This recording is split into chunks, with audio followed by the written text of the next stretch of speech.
6 años antes. Entonces, es un poco este tema que queremos compartir. Por favor, rápidamente para... Quisiera tener el control. Bueno, seguimos avanzando. Hoy, para el proyecto, este megaproyecto que tenemos, el proyecto de actualización de la región Talara, hay dos entidades que conocen ampliamente el proyecto. ¿Cuáles son estas dos entidades del país que conocen este proyecto en edad? Una es Ocimermi y otra es la Contraloría General de la República. Entonces, en un esquema en el cual ya en la década del 90 se dijo un poco el tema que estaba tratando el ingeniero Ochoa, porque es que en el Perú tenemos un régimen de perforación de pozos exploratorios 6, 8 por año, y Ecopetrol, que antes producía 300.000 barriles, hoy ya produce más de 1 millón de barriles por día de petróleo, tiene 60, 70, 90 pozos exploratorios por año. Entonces hay un cambio y hay una realidad diferente. ¿Cuál es esa realidad?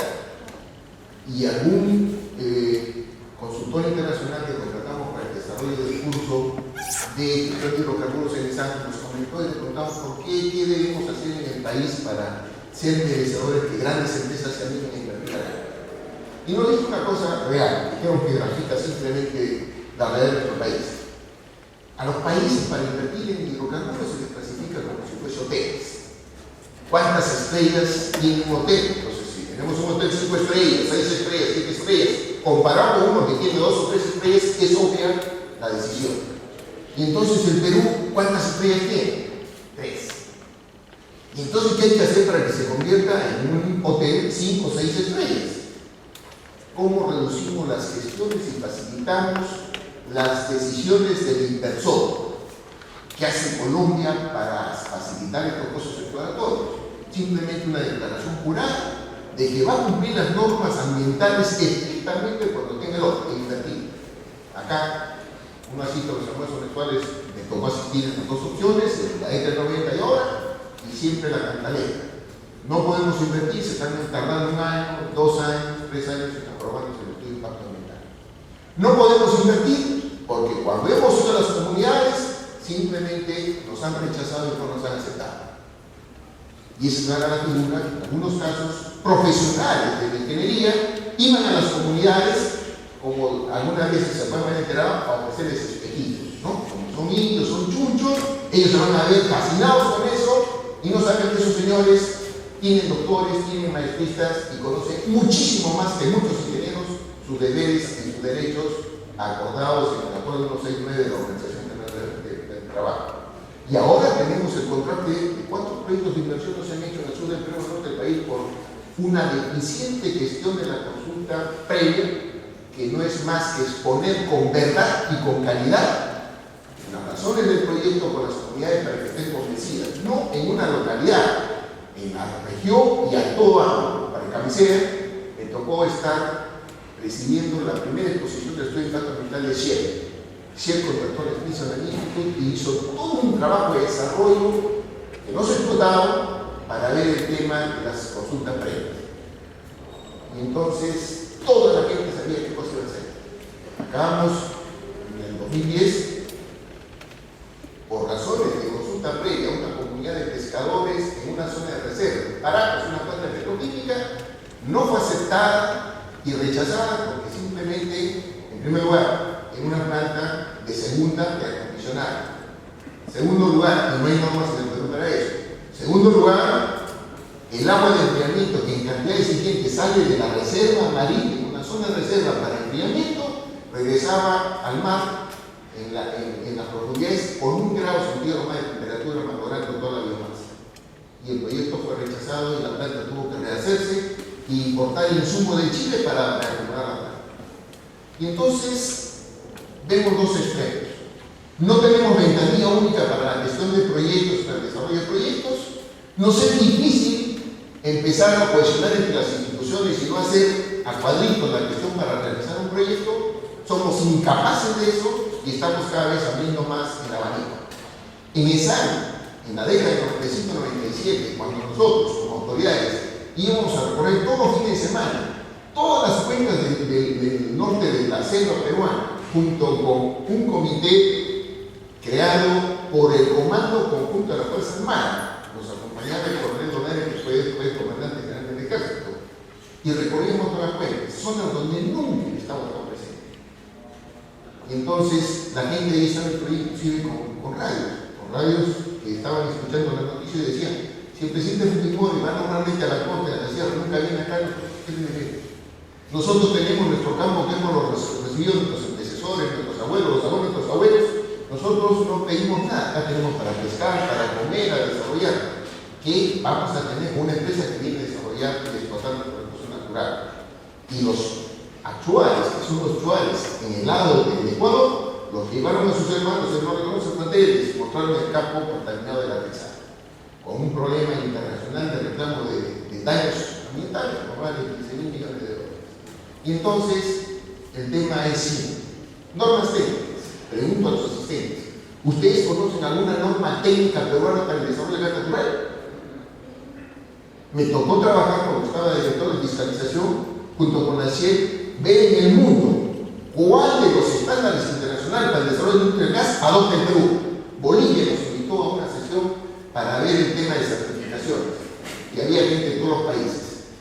Y un venezolano expuso el trabajo. Contrató una consultora y la pregunta era simple: ¿qué estándar puedo utilizar en Venezuela para definir el espesor de una tubería de gas? Y el trabajo fue espectacular. Encontró que había 18 estándares en el mundo. Y entonces 18 formas de calcular el espesor de una tubería. ¿Qué estándar tenemos en el Perú? ¿Qué entidad certificadora de las instalaciones y los materiales tenemos en el Perú? Bolivia adoptó el estándar francés. En esa época, en 1997, tenía una entidad certificadora, con gente preparada, calificada, metradora. Colombia tiene su centro de metrificación para todas las estaciones de gas. ¿Y nosotros qué tenemos?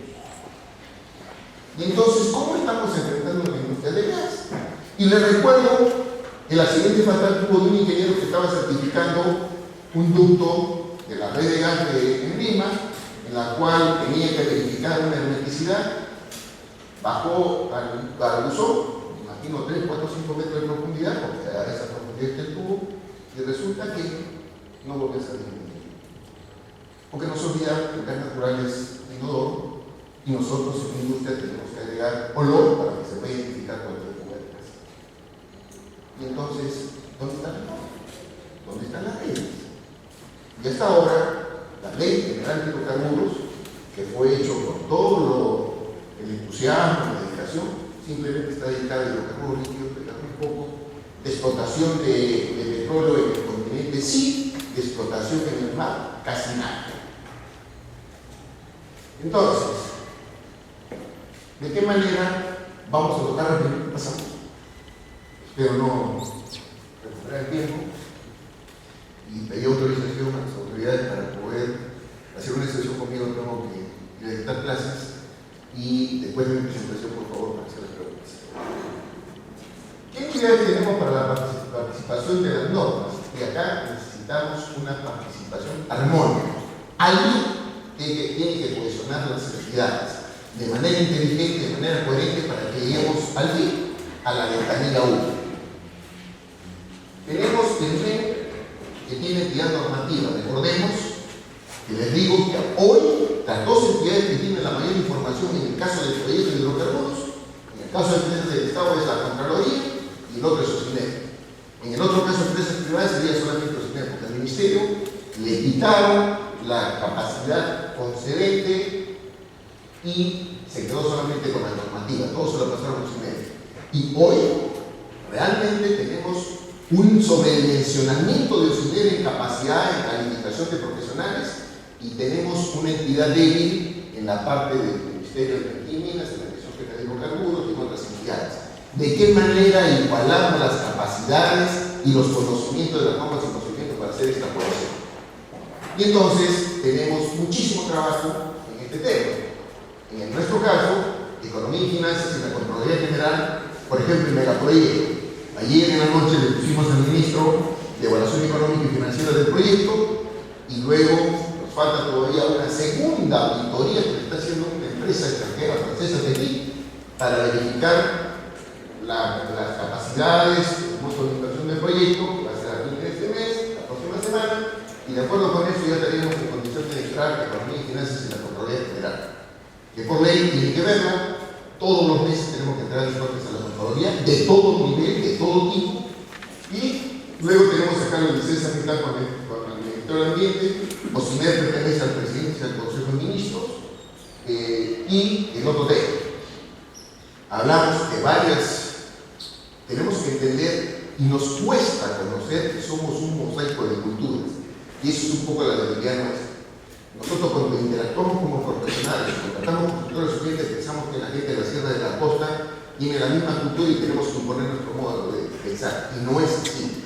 Si no tenemos especialistas, gente que conozca, sociólogos, antropólogos, negociadores, para poder entender la interrelación con otra comunidad y ver en cada caso particular que es diferente del otro, simplemente se condenamos al fracaso. Entonces tenemos gobiernos locales y regionales que cambian cada 4 años, cada 5 años, y que va cambiando y pensamos que lo que aprobó uno lo va a continuar el otro, y es falso. Tenemos que tener una capacidad de comunicación. Y básicamente el éxito de los proyectos es 10% técnico, 70% de capacidad de comunicación en todos los actores. Y entonces, si no sabemos y tenemos la capacidad de poder dialogar y armonizar con el gobierno central, el gobierno regional, el gobierno local, vamos a tener problemas. Y a diferencia de otros proyectos mineros, en Talara es la ciudad, es el gobierno local, el gobierno regional que clama a gritos que se ejecute el proyecto por eso. Y entonces tenemos el revés de la gestión. Y entonces tenemos que ser muy cautos con la información de lo que tengamos que hacer. Pasamos luego, esta presentación la van a tener a su disposición, la consulta previa que hemos hablado, las normas técnicas que hemos hablado, las normas ambientales, el impacto ambiental. Por ejemplo, en el caso del proyecto de modernización de Talara, se ha tenido que modificar el diseño en los últimos 6 años porque la norma, porque el azúcar en el diésel, fue cambiando a lo largo de esos años. Primero diseñamos para 5.000 partes por millón, luego para 2.000 partes por millón, luego para 500 y por último 50. Y con 50 partes por millón es lo que hemos desarrollado al final. Luego las autorizaciones de Tsunami, que tiene cantidad de gente, prácticamente todo el material del proyecto lo tiene, el estudio de riesgo, que salió una norma fines de 2009, que tiene que aprobar el estudio de riesgo para luego dar la autorización de construcción. ¿Sí? La parte de normativas, tenemos que trabajar fuerte en esta parte, la parte concedente, que prácticamente se la han pasado a OCINER, junto con la actividad fiscalizadora, y la parte financiera. ¿Sí? Tenemos normas técnicas peruanas, en algunos casos, por ejemplo, dice, ¿cómo comparamos el monto de inversión en Perú, para el caso específico del proyecto de construcción de Talara, con respecto a otro proyecto en Chile o en Grecia?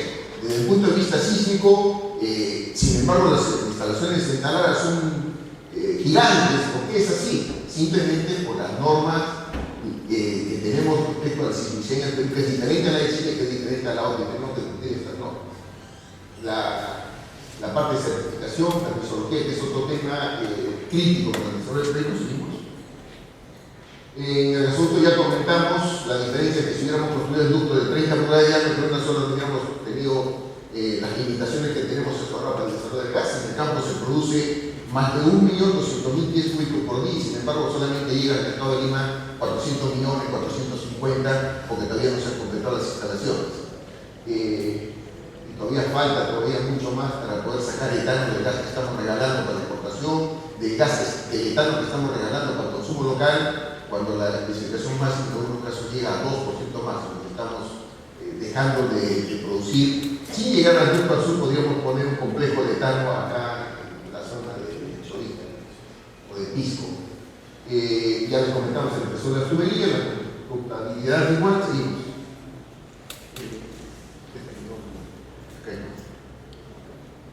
El diámetro único ya lo vimos, las estaciones de compresión, los calderos.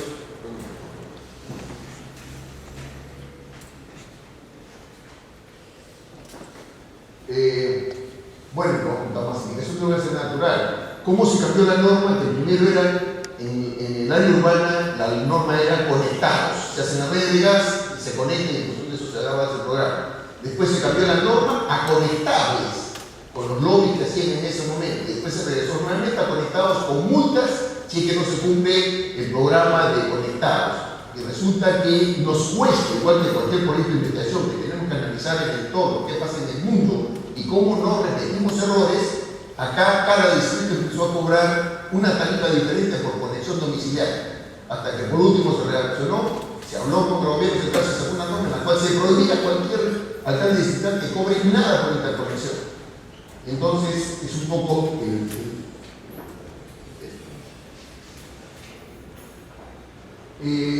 los términos de concesiones.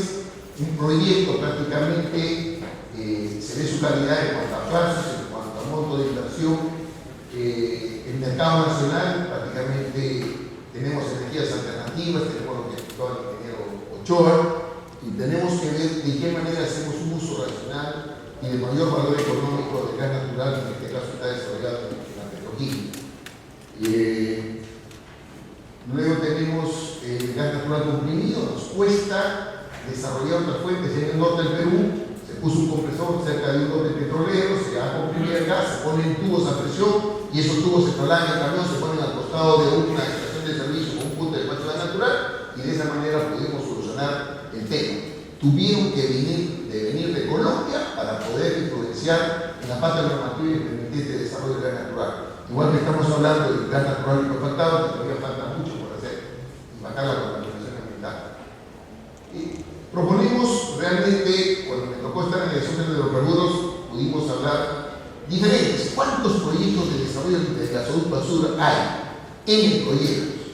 Y realmente, ¿cuál es nuestro esquema? ¿Cuál es el plan estratégico? ¿De qué manera involucramos a los gobiernos locales, a los gobiernos regionales, al gobierno nacional, y todos en conjunto y de consenso lograr un plan que sea independiente de las autoridades que en ese momento ejercen la autoridad? Y entonces de esa manera sí vamos a poder desarrollar un programa inteligente.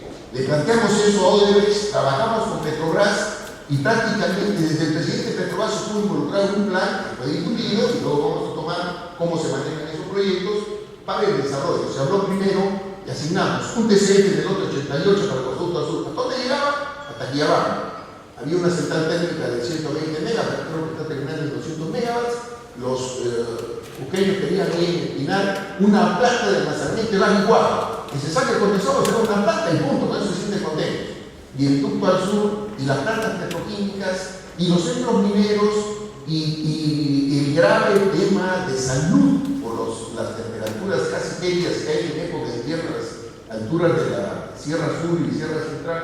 ¿Cómo lo solucionamos? Hemos hecho proyectos de electrificación rural. Nosotros proponemos proyectos de gas rural, donde con razón del ducto al sur, viendo un mercado, ahora no se soluciona el problema del mercado, y estamos tomando decisiones respecto al ducto al sur. Y entonces deberíamos desarrollar un plan estratégico de desarrollo de gas natural y petroquímica para los próximos 5 años.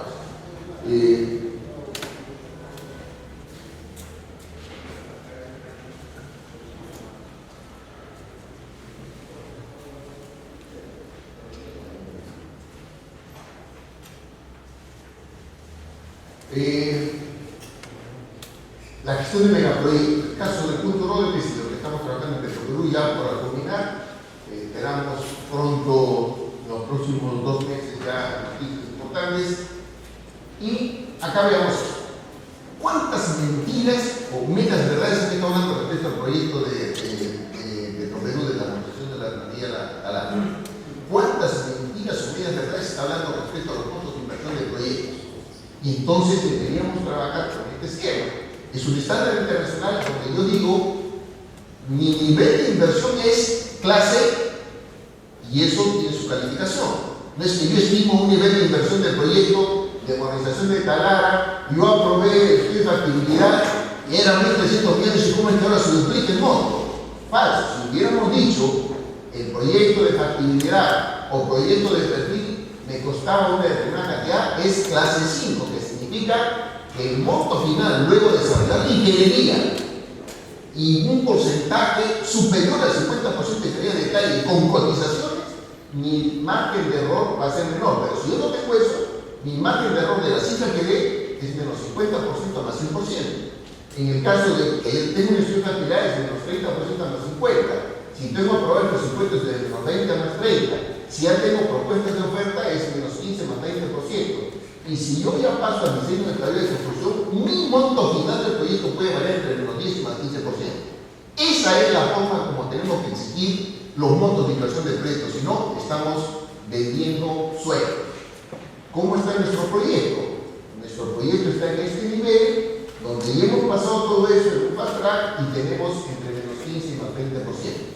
Ha sido certificado, el proyecto tiene una entidad que gerencia el proyecto, porque Petrolur no tiene esa capacidad de gente para manejar todo este megaproyecto, y luego ha sido certificado por la misma empresa que hizo el estudio de factibilidad, que ha estimado si la configuración del proyecto que se puso en duda correspondía a lo que ellos diseñaron el estudio de factibilidad.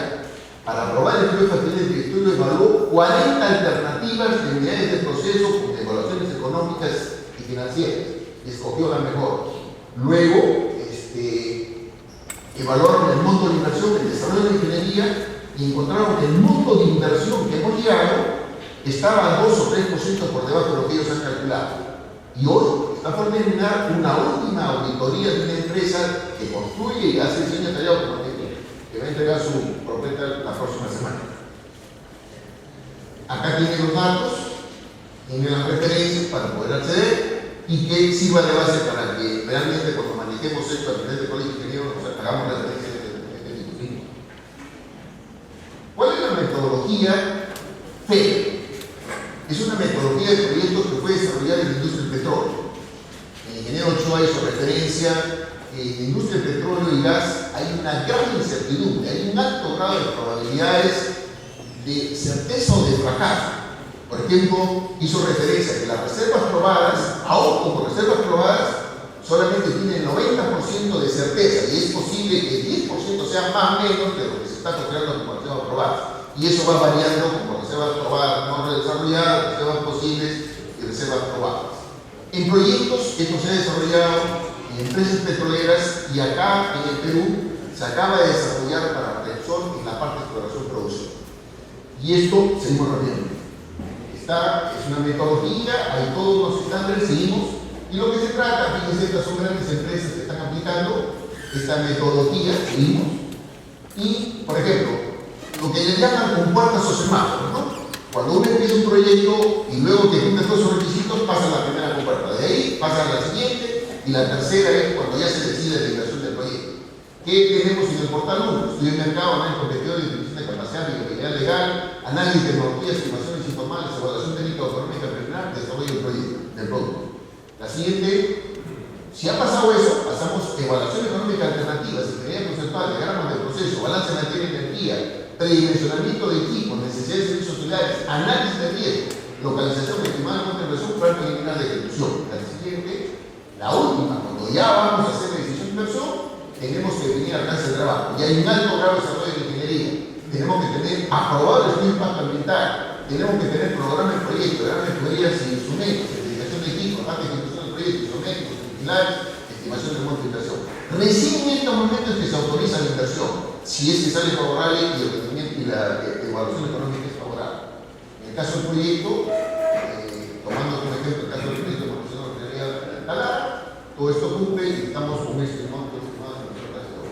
Y acá están las consultas, cómo hacemos. Si en una de estas etapas tenemos diferentes condiciones, simplemente se cancela en esa etapa. Y es posible que se haya invertido 100, 200, 300 millones de dólares con respecto a un megaproyecto de 35 millones de dólares. ¿Seguimos? Este es ya detalles de cada una de las etapas, cómo se hace, qué cosas se hace, que lo pueden revisar en la presentación. ¿Seguimos? Igual, Pemex tiene otro nivel similar a ese donde está la clase 5, clase 4, clase 3, clase 2 para sus proyectos. ¿Sí? Igual, el sistema de Petrobras, con el Perú, el P2, el P3, y de ahí pasa el proyecto. El modelo de Petrobras, seguimos. Y el sistema IPAC, que es una organización internacional que prácticamente gestiona todos los proyectos en el mundo y saca estándares y parámetros. Y entonces acá en el portal 1 el 75% de las ideas no pasa, el portal 1 prácticamente se detiene. Acá si el 50% de ideas no pasa, se queda en el portal 2. Y acá solamente si el 1% de las ideas, la restante no pasa, se detiene el proyecto. Y acá están las alternativas tipo semáforo. ¿Seguimos? Este es el desarrollo del proyecto de organización de Talara. en un fast track donde prácticamente tenemos ingenierías y actividades desarrolladas en forma simultánea. Tenemos la parte de funcionamiento, pero solamente terminemos. Estamos en esta etapa ya de completar la ingeniería de detalle, la fase PC, la compra de los principales equipos y el desarrollo de la construcción que queremos iniciar a partir de julio del presente año. Esta es la supervisión y asistencia técnica de la gerencia del proyecto y estamos trabajando en la parte de recursos humanos propios. Tenemos formándose en este instante 600 jóvenes, hombres y mujeres, seleccionados por Senaki en los alrededores de Tarara, formándose en 7 especialidades que están mecánicas. Y arrancamos el programa de 1000 jóvenes entrenados por Sensico en 6 actividades de obra civil, de manera que las empresas que vayan a hacer el proyecto Tarara van a encontrar mano de obra local. Hemos hablado con la Cámara de Comercio y con todas las actividades para que empiecen a haber un movimiento de construcción. Este es un poco de eso, sigue avanzando. ¿Cómo planeamos? El planeamiento es claro, tenemos que ver con el gran fin. La estimación del alcance, que tiene una serie de calificaciones para eso. La estudio factorial seguimos, sí, es cierto. La contratación del ETC. En este caso, como es un fast track, el contrato que se hizo con el proyecto de modernización, a diferencia de lo que está sucediendo en este instante en Colombia, en Cartagena, prácticamente hoy día la noticia era que Ecopetrol les ha aprobado $500 millones más para culminar la obra y el proyecto ya está en $6.300 millones. Y entonces, ese proyecto, ¿qué diferencia tiene con el nuestro? Que en Colombia el proyecto fue desarrollado a costos reembolsables. Es decir, lo que se gasta se paga. Y muchas veces, al momento de dar un permiso, con esto las certificaciones, se va a colocar un perno en la altura y ha habido un cambio de clima, no se puede, se para el trabajo y pasa un día, 2 días, una semana, la gente para y todo eso lo está reembolsando Ecopetrol. Entonces, la parte del permiso es una de las debilidades que se tiene. Nosotros hemos desarrollado un contrato. FTPC se ha terminado la etapa FED con 60% de ingeniería de detalle. Estamos llegando al monto de inversión adecuado. Se cierra y se pasa de costos responsables a libro abierto a suma alzada, que es la parte del EPC de la construcción con equipos y todo. ¿Seguimos? La supervisión de la obra que ya está contratada. ¿Seguimos? El entrenamiento, parte de los servicios de la refinería, electricidad, agua, gas, ácido sulfúrico, todo eso se va a tercerizar, gente que va a invertir y que nos va a dar el servicio. Actualmente, por ejemplo, en la refinería Talara, el suministro de agua es a través de una empresa privada que hace osmosis inversa con el agua de mar y nos vende el agua que sale mucho más barata que la que nos puede entregar el ETS grado. Y ahorita hay un problema crítico de agua en Talara. Y que esperamos poder solucionar si es que logramos del gobierno una ley del Parlamento que permita a Petroperú cobrar por impuestos. Y exactamente la capacidad de la planta de osmosis inversa que tenemos es la misma capacidad que requeriría Talara para los próximos 20 años. Entonces, acá tenemos una estadística de los principales desarrollos exitosos de proyectos y que es crítica la alta tasa de proyectos que elefantes blancos o que han fracasado o no se han completado. ¿Sí? Ahí sí. Ok, muchísimas gracias.